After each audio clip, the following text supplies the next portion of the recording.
So in the beginning of this century, I noticed that the corporate media had a habit of celebrating in some ways, or pumping up basically different individuals, whether they were on reality TV shows and the like, who had sort of developed a certain notoriety from being morally inconsistent, from lying, from just bad behavior, really, really bad behavior.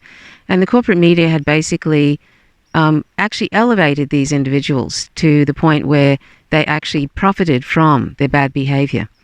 And I noticed that was sort of starting off in all the different reality TV shows that started flooding different networks. And all these people that were behaving incredibly badly got this notoriety and ended up profiting from it. So this is sort of extended, I've noticed. There are politicians we have today in Parliament in Australia. If they said the kind of things that they're saying today, if they'd said them, say, 3 decades ago, they would have been drummed out of Parliament. That would have been scandalous, and they never would have recovered politically. And now you see that people can say almost anything. They can say the most Hitler-esque type comments and completely recover from that, and then say another one and completely recover from that, and they barely... It barely makes a blip on the radar anymore, because there is so much of it now, from all kinds. And also on top of that, they can actually be corrupt as all get out, over and over and over again, and that's fine too. There's no problem there, really. You'll never see really anybody who is a political figure, very, very rarely, unless they've actually upset the rest of the political elite, the capitalist class, like Bernie Madoff or somebody like that. He's not a politician, but you know what I'm saying. Anybody who has basically, done over the 1%, the capitalist class, the political class and all of that, if they've done over the oligarchy, then they're probably going to see prison. But the rest of them, no. Trump will never see prison. Nancy Pelosi, when she was backing up when she knew that George W. Bush was lying about the Iraq War, and she never said anything, she's never going to go to prison. And all the other things that she's done, she's backing up Juan Guaido and all that means, the 40,000 plus Venezuelans that had died because of the economic sanctions that she supports, and all of that. All the different politicians from the US and Democratic Party and the GOP, it doesn't matter what they do, they will never see the inside of a prison. You've noticed that, I'm sure. And also, it's the same here in Australia. There is political corruption going on left and right, and none of those people are ever going to see the inside of a prison. They're not even going to see the inside of a court. So back to the glorification of notoriety and what that has meant to me over time, is that it's almost like a purposeful. Firstly, the corporate media, it's all about advertising. So the more they can get clickbait happening, the better. The more they can have people outraged. I mean, you saw what happened with Trump. Les Moonves, the disgraced CEO of CBS, he said, Trump was bad for the country but good for business. Well, that is something that they have been working on very hard this century to basically cultivate and promote the most notorious, the most morally inconsistent people there are, the most morally inconsistent politicians, and there's heaps and heaps of them all over the world, basically cultivating and using their bad behavior, the outrageous Nazi-esque things that they say, and the GOP is notorious for their absolutely outrageous things that they say that are just so racist and homophobic and transphobic and all of that. That's totally fine, and it goes along unabated.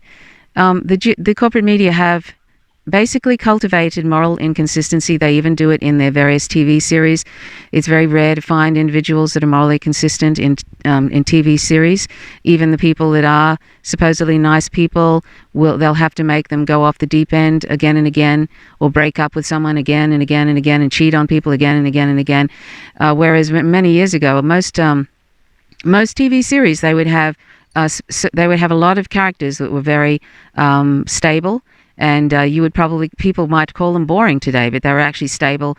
And just like in real life, there are people around who are fairly stable and not a whole lot changes for them, but they're good people, they're interesting people. That is something that is kind of frowned upon now in television shows. So, you could say that basically you could just pin that down to that it's all helps ratings if you have dramatic characters, and people used to stand around the water cooler, when they had that kind of thing, and they'd talk about all these things that different characters in these TV shows were doing. But now it's like everybody almost in these various television shows are incredibly morally consistent. They are dramatic, emotionally labile. I mean, you could almost say that, they almost, pretty much all of them are either major narcissists or displaying characteristics of some mental illness. That's how, sort of all over the place a lot of characters are now on TV. And, on various shows, cable shows and whatever. And then you've got, video games, which are just basically shooter. The protagonist is shooting everybody. And as Lee Camp joked today, why can't we, something about children, children sitting in front of their video games, shooting people in the head through a screen like God intended, which I thought was pretty funny.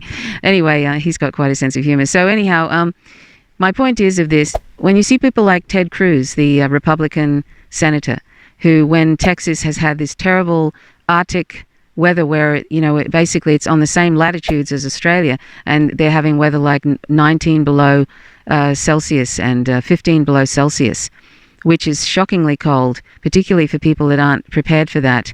And there's been people dying of carbon monoxide in Texas from heating their homes with unsafe things. With also, I think people have been, gassing themselves accidentally, using their car or something maybe they've been sitting in the car and trying to keep warm, and the garage fills with carbon monoxide. I mean, there are lots of people who have died and burnt in fires, and neoliberalism, basically, the privatization of various things has actually created a situation now where a lot of people are freezing to death, because this is what happens when you privatize. They'll take the economically efficient way and do some dodgy things that when push comes to shove, when there's an emergency, it's like the Keystone Cops, and it's sort of appalling. So Ted Cruz goes off to Cancun with his children and then realizes that he's threatening his political career, and says that he was really just taking his children there. Sure. And then he's coming back, and then he's going to help the people in Texas. I mean, these are the sort of people that continue to get reelected. He's not the only sort of sociopath that is in office in the United States, that has an office and is getting paid huge amounts of money and can afford to go to Cancun when there's a environmental disaster like these Arctic freezing winds that are from the climate crisis. This is a result of the climate crisis that they're experiencing in Texas. He can go off to Cancun, and then he can lie, make a very obvious lie saying he was taking his children, and come back, and it'll all be just swept under the carpet like everything else. I mean, this is, we have people like that here in Australia in Parliament that say the most outrageous things, and they're getting paid, about $150,000 a year or something to say the most outrageous things, to do nothing for the people. And I really see all of these different things as all connected. I see the corporate media, they don't care if it's good for a country because they have no alliances to any country. They're a corporation. But if they see something, if they see a person who they think they can elevate because they're really, really appalling, and saying, like Trump is the supreme example of that, really, really appalling. If they basically helped, like the corporate media helped Trump get into office because they gave him billions of dollars worth of free advertising.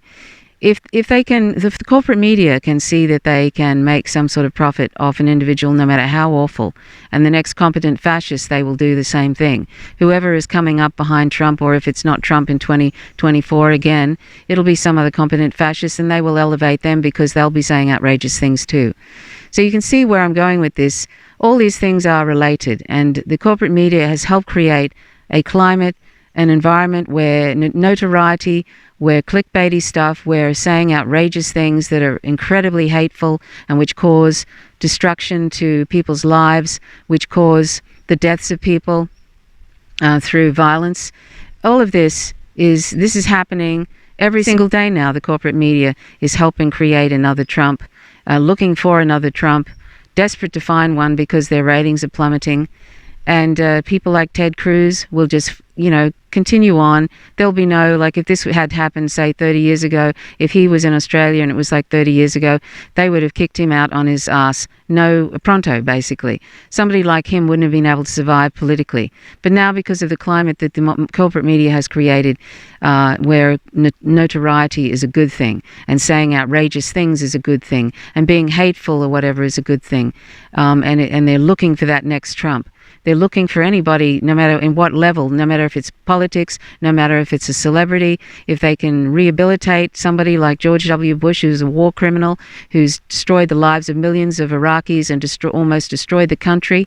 If they can find another George W. Bush, or if they can rehabilitate George W. Bush and then keep him going, which they've done with the help of Ellen DeGeneres and all that, and Michelle Obama, basically enabling a criminal, Michelle Obama.